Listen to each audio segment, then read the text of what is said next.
So my name's Chris. I'm from Woven by Toyota. I have not properly introduced myself. I will do this now. I am a product manager. What does a product manager do? Creating a strategy and a business case for a product, own the roadmap and the features. Yeah. I define the what and the why of a product. That's why we exist and how it's handled, and it covers all you said. Thank you. So product managers, what and why, engineering managers, how, project managers, who and when. And at Woven, let's skip this. Why do I go so much into this philosophical thing is at Woven by Toyota, what we try to do, or no, we're not trying, we're actually doing it. We are combining Silicon Valley mentalities with Japanese craftsmanship. That means that the processes that we deploy, they are inspired by Google, Amazon, Meta, people who only do software. And we inject this into the Toyota production system. It's challenging, but it's a lot of fun, I can tell you. And we are trying to do this because we want to deliver a safe, intelligent, human-centered mobility for all. And we want to do this quick, and we want to do this in a new software-driven approach, product software-driven approach. And within Woven by Toyota, we have several business units, and I think the ones that are most relevant for automotive are Arene. You might have heard about this. Arene is a mobility software platform that powers a software-defined vehicle. We have an AD-ADAS development branch that is doing driver assistance, classic lane keeping, vehicle following, ACC, and so on. And then there is Geo, a geospatial technology department. This is where I work. We supply geospatial intelligence to Toyota. We're headquartered in Tokyo. Again, whenever you are there, drop me a line. I'd be happy to welcome you. Okay, so geospatial technology is a vast field, but we are here today mostly with map professionals. So let's talk about maps. This is the geo map pipeline in a very deconstructed way. But it consists of mainly three parts. We have input of map data, and we don't care who makes the map and what format it is in. So this is all designed to be very agnostic. We take the map data, and then we do some magic here. Magic mostly is conversioning to our own formats, to different formats, versioning, make data ready for the output. This is the delivery. Delivery can be an internal customer. It can be our quality assurance department. It can be external customers like Toyota. So here you see various output formats that we have. Today we talk about OpenDRIVE and obviously NDS.Live. So why do we actually use NDS.Live at Woven by Toyota? It has history, and Japanese people love things that have history. Standards, also very much loved by Japanese people. So being a little bit risk averse, a standard very much helps. And it makes it very, very easy to program against it. You have already rules that you can use to create something. And it's rich in data model. We have a tiling scheme, which is very helpful when it comes to OTA, like I said. You can deploy every program language that you feel comfortable with. It's very, very size efficient. I don't have the right numbers in my head, but I think you will talk about Satsiri later. So numbers come later. But we were able to basically compress a HD map from a supplier by factor 6, 8, I think. And with proven history, also there is this underlying notion of being future-proof, because when you've been in the market for a long time, the chances are high that you will stay in the market. So what do we do with NDS.Live at Woven by Toyota? I think I've mentioned this briefly already. We use the maps for AD-ADAS applications as ground truth to work against. So let's say we have a perception stack. Perception stack is checking lane lines. Are the lane lines also on the map? Yes, no. So the model behind it is has much higher sanity. We do over-the-air updates. I've mentioned this before. We do a lot of analytics and quality assurance with our maps. Here also NDS.Live helps tremendously because we can easily spot check. It is very, very rich. We can analyze very well if a map is fit for deployment in various applications. And we do conversion of map data from NDS.Live to NDS.Live. And by doing this, the value we create is to have ADAS applications that are always up to date, very, very robust, very well functioning. And I think this is all values that Toyota stands for. Obviously, Woven by Toyota is also developing against those values. What have we accomplished so far? We have over 100,000 kilometers of map data in NDS.Live. I think now it's even more. It's continental scale for some continents. And we have now over 250,000 NDS.Live tiles readily available for these applications mentioned. So why now OpenDRIVE? Well, NDS.Live works really, really well in a vehicle. But if you are running a simulation environment, NDS.Live can be a bit complicated. Am I allowed to say this? Yeah. Yes. Yeah. So there might be a format that works much better. And for us, this is OpenDRIVE. OpenDRIVE is XML based.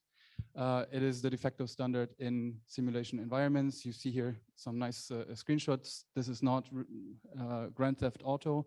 This is a simulation environment to test and evaluate ADAS function capabilities. Quick video. It's not so impressive, I think, but I'm not allowed to share internal tooling screenshots. So this was just a car running on a highway based on OpenDRIVE data. And this is how we use it. We use it in hardware in the loop testing where ECUs are available. We use it in software in the loop testing where ECUs are not available.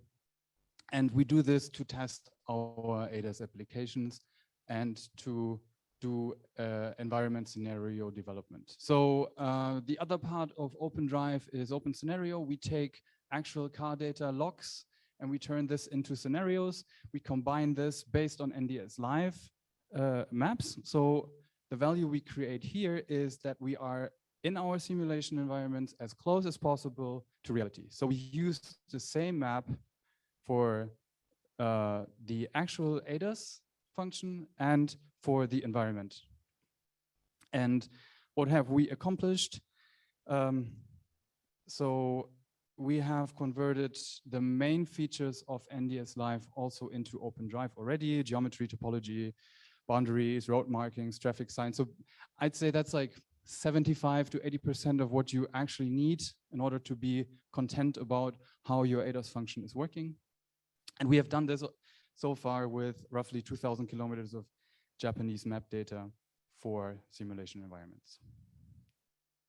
But like in every love story, there are some kinds of challenges. And I want to talk briefly about the challenges that come when you are converting one format to the other, or if you want to compare apples to oranges. Data model is one of those. You can see here several attributes of the data model that are translating very well. So in NDS.Live, a lane group is an OpenDRIVE, a road. You have something like a marking boundary element, which is a road marking, pretty much straightforward. Geometry is not that much straightforward, and also boundaries are not. It's a bit headachy involving. So why is this? In NDS.Live, if you want to draw a line, you define 2 points. and you draw a line. If you want to draw a line in OpenDRIVE, you have to define a point, an angle, and a length. This is okay if you have like a line, but if you want to have a road, in NDS.Live, you define a set of points, which would work also for OpenDRIVE, but since there's much more information to one of the points, it becomes very much exhaustive and the data is inflating. So what you do here, you use math. I have to read this very carefully because I'm not good at math. So what we do is we don't use straight lines, spirals, and arcs, because if you use them, you have to stitch them together, and this is another headache. Instead, you use cubic polynomials or parametric cubic polynomials. And once you have defined this and you feed the data into your formulas, then the data does not inflate and it's a beautifully drawn curve. Another geometry headache is the reference line. You can see here on the left side how OpenDRIVE is having a reference line in the middle of the road, so the center line. And while NDS.Live has lane boundaries and lane center lines, it does not have road center lines. So in the data we are currently using, we're assuming that different directions are not in the same lane group. And this is especially true for highways. So normally on highways, you have a boundary in between. So what you can just do is you take the boundary as the new center line and you just then calculate the road from there. Another challenge was tiled versus non-tiled. Tiled is awesome, but OpenDRIVE is non-tiled. So we need to stitch together the tiles again. And since XML is very much complex when it comes to size and not as streamlined as NDS.Live is, this is nearly impossible on continental scale. So if you want to like download whole of Japan, really, really challenging. But it's good that actually simulators, they don't need all of a whole continent, because as a developer for an ADAS function, you would just pick out a scenario that's very, very complex, and then you run your test on this. So what we do is we use classic tiling. We select an area and we stitch only the necessary tiles. This can be done by tile numbers or boundary box elements. But it's proven to be working pretty well. And one of the results you can see here on the left is an NDS.Live data that is visualized on OpenStreetMap. This is an Osaka area. And on the right side, you can see the data that was created using our OpenDRIVE converter. So, great. 3 things to remember from today. Woven by Toyota is among of the first users that aim for the application of NDS.Live to market-bound vehicle projects. And OpenDRIVE is used internally for environment simulation in hardware-in-a-loop and software-in-a-loop testing. We use both formats in end-to-end simulation, and by doing so, our evaluation can create real-life scenarios without the need to have vehicles on the road very, very early. And Woven by Toyota will continue to develop a converter to create maps in OpenDRIVE on continental scale. That's it from my side.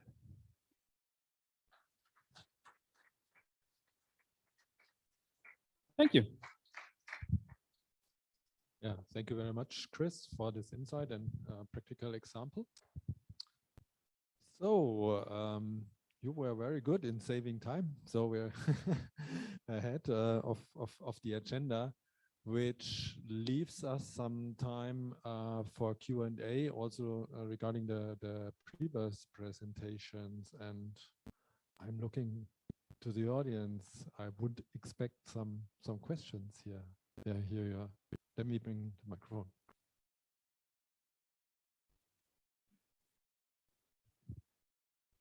So if you could shortly introduce yourself and the company. I'm Michael Weiland from here in Chicago. I was very excited to hear you talk about math and cubic polynomials. Are you using NURBS, B-splines? I'm not qualified to answer this question. I was afraid of that. Okay. We love splines Yeah, because they make everything so smooth, but yes. then we turn everything into polylines because that's what customers can digest. So this is a vision for the future that I find very exciting. Yeah, sure. Let's exchange business cards later. And I would love to chat about this with having someone in the room who is much more into this topic than me.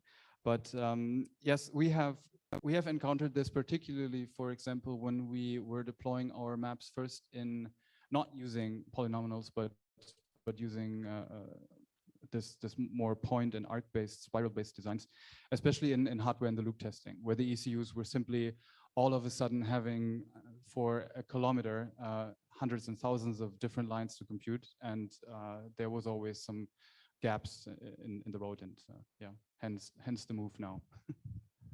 Okay, thanks. So let me get in also in the video stream again. Yeah, are there further questions? Ah, good, good. So thanks for being the icebreaker. So, I'm Danny Sols. I do Magic at Navin for Europe. So since you mentioned OpenDRIVE, it's quite different from NDS.Live. So since you're now a member of NDS, we also have an OpenDRIVE converter there as well. Did you look at that for inspiration, hints on improving to do this kind of, because they basically have to solve, that converter has to solve similar challenges. I'm not sure if I got all of the question, but you were referring to the NDS Classic to OpenDRIVE converter? Yeah, it's NDS Classic, but basically, if you're looking at geometry, I mean, geometry is basically the same. Yes. Yes, we heavily got inspired by this. But then again, I think there are some differences in NDS Classic to NDS.Live that are not so easy to solve in this case, but we used it for inspiration, yes, of course. Yeah. Thank you. Yeah, we're also interested in, from NDS point of view, getting your feedback on this converter and how to improve, or in general, how to move forward here. All right. Yeah, good. So just a second to get me over there. Hello, hi, Emmanuel Geek from ZF. So we are new here, so sorry if it was discussed already in the past, but question in general about the simulation tools. We heard also from colleagues internally that this whole, I mean, the conversion was a difficult thing. And at least one of the tools used at ZF talked directly to some map provider API. Was there at some point in the past or any discussion with the simulation tool providers regarding supporting NDS.Live, or some pressure from us all as customer maybe to have them support this format? Thanks for the question. Let me chime in here. Maybe you start with your point of view, and then I would like to hand over to Fabian to present the NDS history.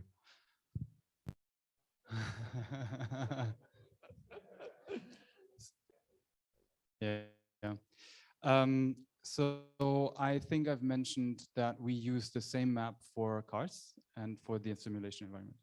So the endpoint, the API that fetches the data is the same. So the tooling that we have internally is using the NDS.Live endpoint API, the server, the same way our people who actually push the data to the car are using it.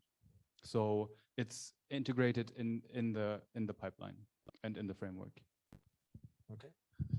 So yeah, and Fabian, if you can explain a little bit on NDS tooling and also conversion. So maybe from to answer your questions, whether we have talked to the simulation. Okay, people in the camera want to see me. Okay, good. Where it's like visible now. Good. We have talked to the guys in the simulation, right? So this was your question. Have we talked to them so that they can directly put it in? There's currently an effort going on, which is triggered by the NDS steering committee to get in touch with them, ask about why this is not actually not working by itself. So if you guys as their customers kind of like make the right pressure, as you said, Emmanuel, that would be great and highly appreciated, because it would show them that there is actually, because at the moment they're to be frank, they're quite lazy and say there is OpenDRIVE, there is an NDS to OpenDRIVE converter, you know, convert it and feed it into our software and it directly works. The suppliers, they are not the users of the simulation environment. They don't care if the conversion was lossy. They do not care, because their applications work with what they get in OpenDRIVE. But the conversion from NDS Classic and NDS.Live to OpenDRIVE is simply lossy, right? It's not, you can't do a round trip conversion and get exactly the same geometry spec. Simply not possible. And but the industry, the simulation industry, doesn't really care about that. So I think it would be up to the complete consortium here, especially the members, not only like the organization and guys like us, to really approach the guys in simulation industry and say, you know what, we don't like this kind of, I don't know how much that loss is, right? It may be only academic and you don't care much about it, then everything's good. Because this is what the industry basically saying, you know what, you convert this, it's minimal loss, whatever, but we have OpenDRIVE, use it, it's there. Why would we invest into development or whatnot? But if you want to change that, please approach them directly. I think you should all do that together, because if only one, or at least if you all like ask for it, the more and more ask for it, because when we talk to these people, they would say, yeah, if my customer wants it, I probably look into it, but I have only like one customer been asking, yeah, and one is maybe not enough. So that's just the feedback that we're getting, but to tell you, it's an ongoing thing. So the NDS steering committee has currently an open discussion point that we're following up with. Thanks a lot. So I see in the next hand raised. So especially to you, Emmanuel, your question.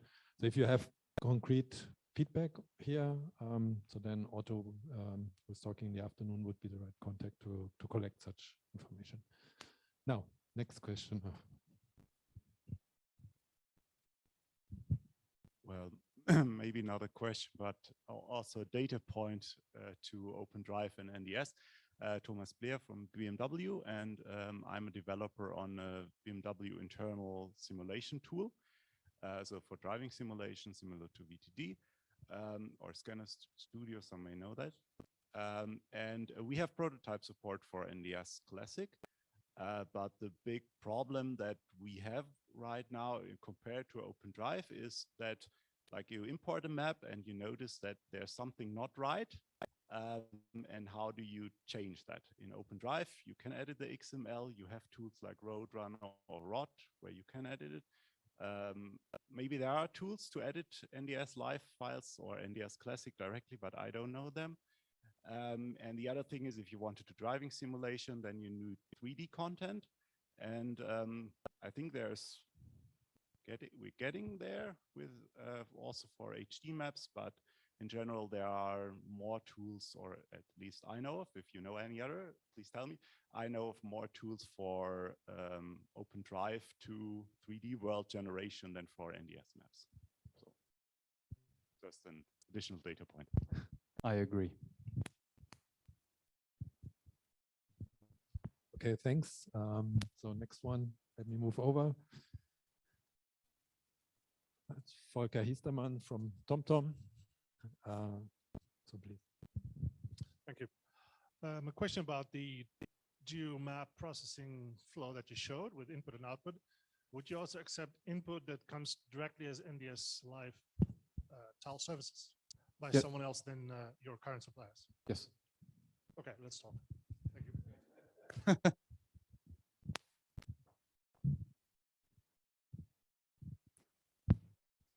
Yeah, to add to this one-word answer. So for us, really, if I look at our internal data format that we have, it's quite close to NDS.Live, I'd say. So having NDS.Live tiles directly deployed to us, I think conversion efforts would not be that high. So definitely an option, yes. Okay. thanks. Further questions, comments, topics that are burning? That's not the case, but also at least thanks a lot. It was very good. Also Thank the you. open discussion.